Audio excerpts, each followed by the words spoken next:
شرق را از خود برد تقلید غرب. باید این اقوام را تنقید غرب. قوت مغرب نه از چنگ و رباب، نه ای ز رقص دختران بی حجاب، نه ای ز سحر ساحران لاله روست، نه ای ز عریان ساق و نه ای از قد موست. محکمی او را نه از لادینی است، نه ای فروغش از خط لاتینی است. قوت افرنگ از علم و فن است،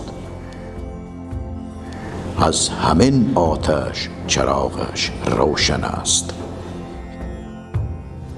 حکمت از قطع و برید جامه نیست، مانع علم و هنر حمام نیست. علم و فن را ای جوان شوخ و شنگ، مغز می باید نه ملبوس فرنگ. اندر این ره جز نگه مطلوب نیست، این کله یا آن کله مطلوب نیست. فکر چالاکی اگر داری بس است، طب دراکی اگر داری بس است. گر کسی شبها خورد دود چراغ، گیرد از علم و فن و حکمت سراغ.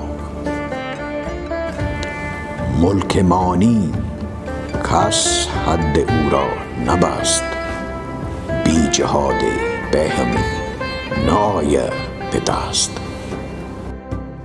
سهل را جستن در این دیر کهن، این دلیل آن که جان رفت از بدن.